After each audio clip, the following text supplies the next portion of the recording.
du YouTube, c'est Mary de la chaîne Mary Maf, et aujourd'hui, on se retrouve pour une petite preview, même une grosse preview, de tout ce qui devrait se passer dans cette année 2023 pour Boruto, et je vous promets qu'il y a du très très lourd, on risque pas de se retrouver avec une année type 2022. Bon, déjà, on va parler des épisodes qui vont arriver bientôt. Alors vous le savez, on est en plein arc Sasuke Retsuden. Alors j'ai tout regardé d'ailleurs Boruto, je n'ai pas raté un seul filler.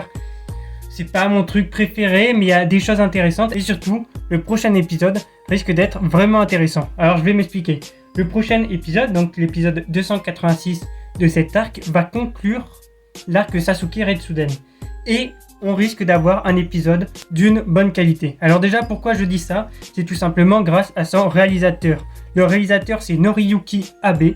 C'est le mec qui a fait par exemple l'épisode 186 Boruto versus Ao et l'épisode 14 Boruto versus Nue. Alors il en a fait d'autres, mais là c'est les premiers qui me viennent à l'esprit. Donc vous voyez que ce gars, c'est pas n'importe qui, il sait s'y faire, et donc je pense qu'on peut lui faire confiance pour nous délivrer un très bon épisode. Ensuite, on a vu plusieurs bons animateurs se confirmer pour cet épisode 286. On risque donc d'avoir plusieurs scènes avec une bonne animation. Alors bien sûr, ce sera pas du niveau max que peut faire Boruto. À mon avis, on va atteindre le niveau du 186 qui est Boruto versus Ao, mais pas plus. Honnêtement, ça m'étonnerait. Et la preview nous le confirme que ce sera un épisode de bonne qualité vu que les choses sont en mouvement, les cheveux de Sasuke bougent, la manière dont les vêtements se plient. Bref, ce sera un épisode de bonne qualité, mais pas non plus un épisode supérieur. Ne me faites pas dire ce que j'ai pas dit. Par contre, ce qui est intéressant, c'est qu'à la fin de cet épisode 286, il y aura une preview. Il y aura tout simplement la preview de l'épisode 287 qui commence l'arc code, c'est-à-dire qu'on laisse les fillers. Alors attention, ça ne veut pas dire qu'il n'y aura pas de fillers, qu'il n'y aura pas de rajout dans l'arc code. Bien sûr qu'il y en aura, on connaît les studios Pierrot. Honnêtement, ça ne me dérange pas, il y a eu de très bons fillers dans l'arc Kawaki. Et cet épisode est aussi très intéressant puisque on retrouvera la même équipe apparemment que l'épisode 192. L'épisode 192, c'était le passé de Kawaki justement, et vous vous souvenez qu'il avait eu le droit à une très très bonne animation, ou en tout cas à de très très beaux dessins. Le scénariste sera pour sûr Monsieur Honda, c'est celui qui a fait l'épisode 192, c'est celui qui a écrit cet épisode. Il a fait d'autres épisodes, mais là on va prendre vraiment ce qui nous intéresse. Et le réalisateur serait Monsieur Masayuki Kuda. Alors Masayuki Kuda, c'est qui?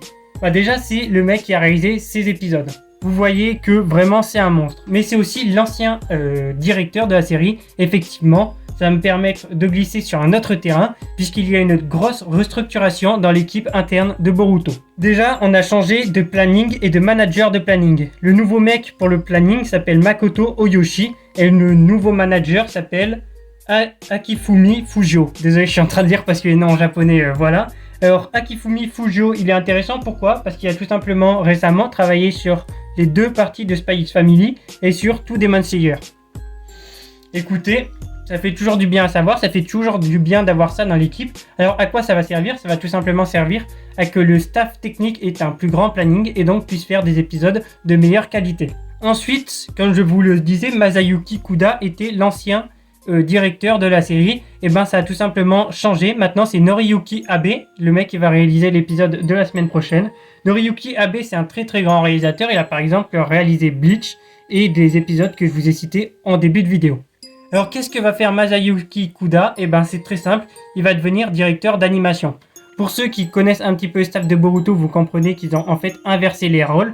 Le problème de Noriyuki Abe, c'est que ce n'était pas un animateur, c'était un réalisateur. Et il était en poste de directeur d'animation. Alors que Masayuki Kuda était un animateur, aussi un réalisateur, mais de base un animateur, qui était en tant que directeur de la série. Bref, en inversant les rôles, on s'assure une meilleure qualité dans l'animation, puisque Kuda va pouvoir maintenant faire plus de corrections d'animation, va pouvoir plus se concentrer. Et d'ailleurs, il nous a appris, grâce à son compte Twitter, qu'il était en train de storyboarder 2 épisodes.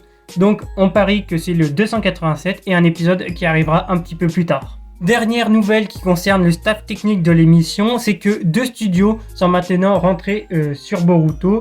Il y a le studio Bus qui a fait, je sais c'est un peu bizarre comme nom, mais qui a fait ses débuts dans l'épisode 284, qui a été aidé par le studio Genki. Alors Studio Genki, c'est aussi un tout nouveau studio dans la rotation, il est là depuis quelques mois mais c'est pas récent quoi. Studio Bus, c'était son premier épisode. Il nous a délivré une qualité qui tenait la route. Donc je pense que ça va permettre au studio de bien évidemment respirer. Si maintenant on tourne avec 6 studios et pas 4. Ça va permettre d'avoir un petit peu plus de temps entre chaque épisode et donc les studios pourront faire de la meilleure qualité. Et le studio Gears. Alors le studio Gears, c'est un petit peu particulier puisqu'il a été fondé par Shang-Chi Yang. Ce mec, c'est celui qui a fait ces épisodes-là. Enfin, je vous mets des images, il est vraiment très très chaud. Le Naruto Sasuke versus Momoshiki, c'est lui. Bref, vous pouvez lui faire confiance et c'est aussi lui qui a réalisé avec son studio le tout nouvel ending de Boruto. Bref, ça annonce du très très lourd pour cette année 2023 de Boruto. J'attends une augmentation drastique de la qualité. Alors je demande pas que ça devienne un film bien sûr, mais plus jamais une année 2022 en fait. Ce serait cool quoi. À partir de l'épisode 287, vous retrouverez toutes mes reviews sur l'arc Code. Je vais refaire des reviews toutes les semaines. Honnêtement, ça manquait, j'ai pas pu en faire pour certaines raisons. Et bien évidemment, je vais continuer le concept de vous présenter un animé. J'ai déjà l'animé en tête, je vous le présente très bientôt. Bref, merci d'avoir regardé cette vidéo. Si elle vous a plu et si vous avez appris un truc sur Boruto, n'hésitez pas à vous abonner, à liker. Je vous dis à la prochaine. Allez, ciao!